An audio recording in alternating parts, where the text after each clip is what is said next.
What's up, COD fans? Welcome back to the 12 on 12 in 12. Yes, I'm selling myself on that name as much as I might hate it. Today we're talking about one of the most bizarre or stranger stories of the 2020 season, and it lies with none other than the Toronto Ultra, in my opinion. From an absolutely bizarre reveal trailer to a massive 10-man roster, and then to start off 1-5 during the LAN phase.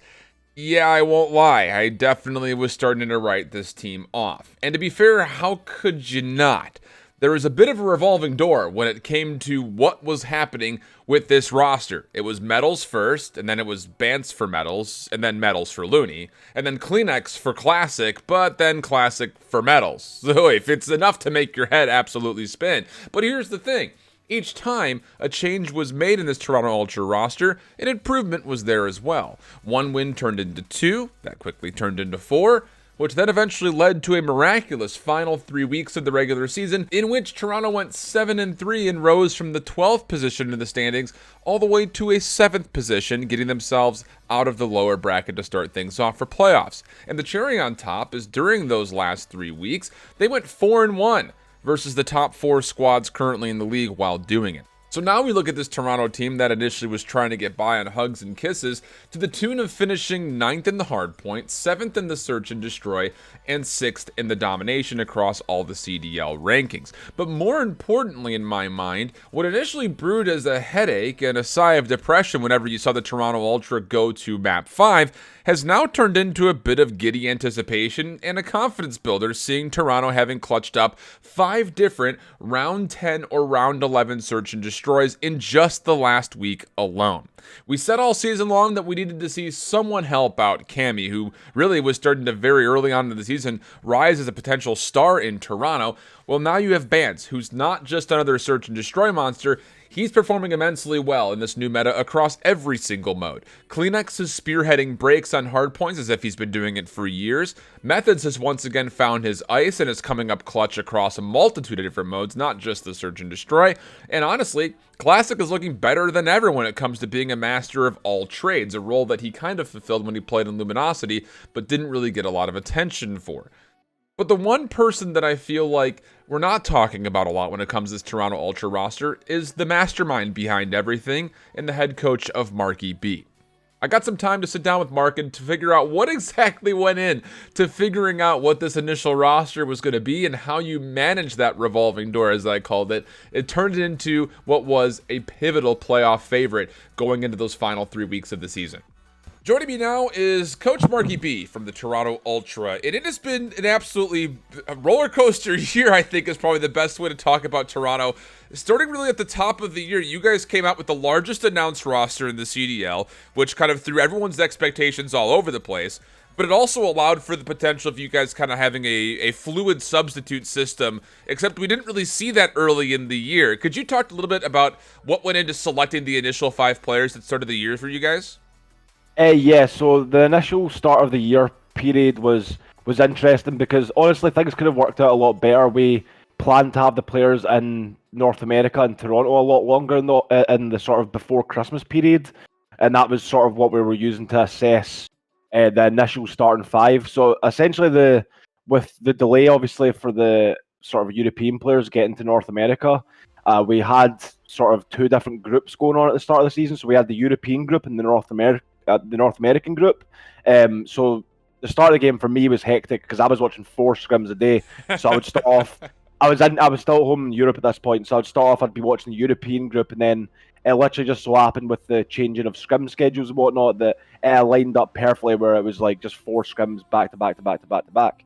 And sort of that was how we were able to assess the team sort of thing. We were using those 2 different groups and assessing players individually. But that was the sort of challenge, though, that we weren't able to do a lot more of different compositions within the sort of European North American player group.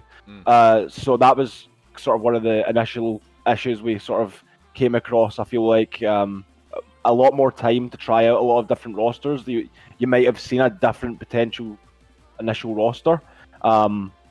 But that's just the way the cookie crumbled at the end of the day, and honestly, it's been interesting. Obviously, a lot of highs and lows throughout the season in terms of results, obviously. But I think the substitutions of obviously slowly improved as the seasons went on, and that was sort of the goal at the end of the day. I think we kind of knew coming in with the substitutions that it could be one of those situations that we have to figure out what the correct five is, the best potential five, and that might not be until further on the season. Honestly, we did predict it to be a bit sooner, and like obviously we had a lot of close matches and close series where we might have had that come up a bit sooner, but at the end of the day, I'm just glad that we were able to. Our goal was to peak it towards the end of the season, so we've achieved that. So yeah, that's actually, so you kind of answered one of my other questions I was going to ask you later on about, bringing in Kleenex, especially, that's where you guys go on that massive winning streak where you only drop 2 or 3 series in total when he puts himself in the roster. Was that really the big complication of wanting to get him in earlier? Was the living situation at the moment? And no, that wasn't anything to do with it. Like I said, I think Toby would have got an opportunity earlier if we were able to do a lot more of those mixed sort of European, North American scrims initially. So Toby was sort of just down in the pecking order just due to sort of where we assessed at the start of the season. And I think, to be honest, he was probably good enough to start at the start, but I think it's been good that he's been allowed to sort of develop and continue to develop, obviously, in different aspects, communication and whatnot. And now I sort of feel like he's been really, truly ready for it, and he's came in sort of and done his thing, and he's really confident, and I think that's the key thing, and I'm confident in him as well, like extremely, that in any situation that he's going to come out on top of. So I think that's massively important. Okay, that's really interesting, because that was the whole frame up, I think, for a lot of people was what could have Toronto been doing if this was the roster from the get-go. And I think the thing that a lot of people forgot about was the situation that there were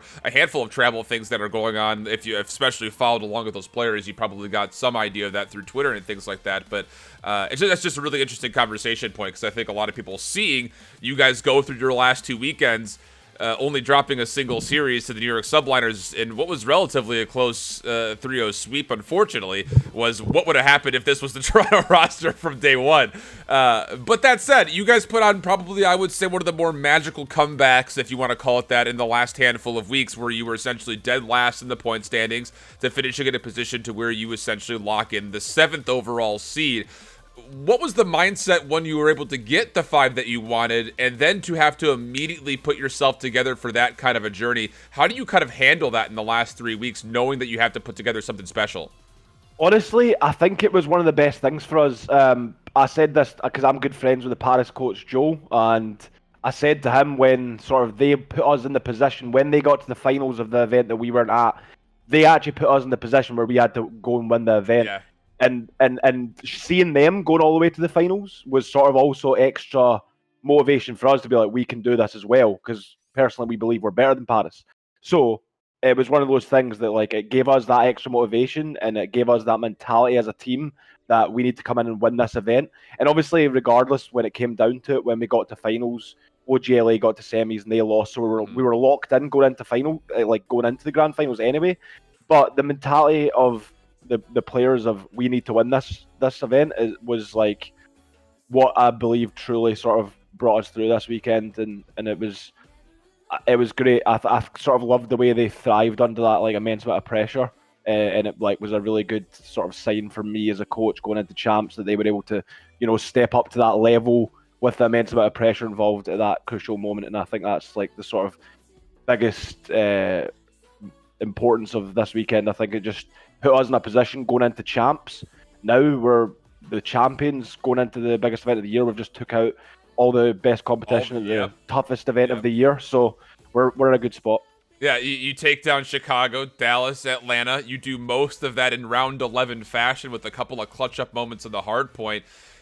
With a group of a roster of 5 that you don't really, I don't think a lot of people looking at the Toronto Ultra don't really label any of them as superstars, or really for that matter, the veteranship is not exactly as fleshed out as your Claysters or your Crims or people of that nature. Do you feel like not only beating those 3 specific squads was great for the team, but how you beat them was actually more valuable or extra valuable, considering that it was done mostly in round 11s and a lot of clutch up hardpoint moments? Yeah, for sure. I think that like that's one of those big mental humps as a team that we're been trying to get over throughout the season is just closing out. And I think it's one of those ones that we've lost so many of those situations now. Like, speaking for myself, Yeah. in my career, I remember those moments in my career that we might have choked like a massive 1v3. And you would just, if you were in that similar situation again, you just didn't let it happen, you know what I mean? And I feel like it's one of those ones for us as a team that we've had so many of those close moments, so many of those moments that we were close to greatness, that we're now, when we're in that moment, we've been there before, we've experienced the pain of it, so we know exactly what to do in that moment. And I think that's like sort of the reason that we were able to do that. And not only that, I think in general, our preparation and whatnot for the event was a lot better this time, and not for the event, just in terms of the individual matchups.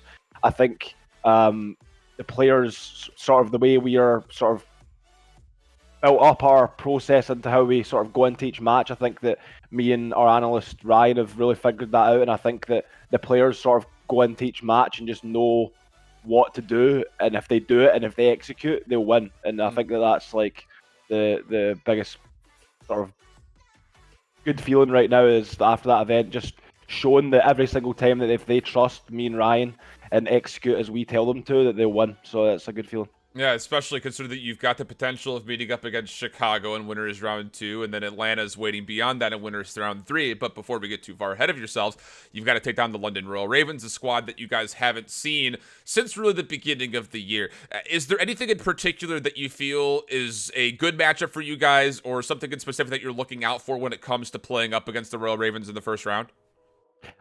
I think the Royal Ravens are a great team. They've got a bunch of good, talented players. It's definitely going to be a good match. I think that obviously you've got the sort of European rivalry going on there with Bance and Cammy and whatnot. So it's certainly going to be an entertaining match, and I'm looking forward to it. Obviously, a lot of good guys over at London, so I'm just really looking forward to getting sort of 2 champs, just enjoying the preparation right now. But for that series in general, I think I'm pretty confident going into it. Obviously, I think that overall our form as of late is what I believe is better than London. So I think that in theory we should be going into that match full of confidence. I think that in general we're a team that is very well balanced in all game modes. So I think in going up against London, it's a series we're going to be really confident in. Absolutely. Well, I'll let you get back to work. Best of luck coming up the next couple weeks. I know there's a lot of people up in the Great White North that are going to be rooting for you guys. Thank you. I appreciate it. You got it. So there you have it. I love talking to MarkyB. He's got such a great look at what he needs to do as a coach and how it's going to best fit what needs to happen in the current stage or standing of where the team falls. And he did a great job last year and has obviously done an incredible job this year with the Toronto Ultra. Going into this playoff, they've got London first. I've got them as major favorites going up against London. But then when they go into the rest of the playoff, where they have to play up against Chicago after that and then potentially Atlanta, don't look at this roster as sitting here and saying that they can't beat those teams again. So if you're looking for a potential major underdog to finish top 4, I think you're looking right at them right here. The Toronto Ultra, I think, can absolutely do it. The amount of progress that they showed just in those last 2 weeks alone, give them another 3. Yeah, I think this Toronto Ultra team can absolutely make waves. Again, this is another video here in our 12 video series. If you like all of this, make sure you go back, check out the playlist to see more on maybe some of your favorite squads. And of course, subscribe and ring the notification bell to know when more videos do pop up as we round out the rest of the 12. Until the next one, though, hope you guys out there keep holding it down. Later. Bye-bye.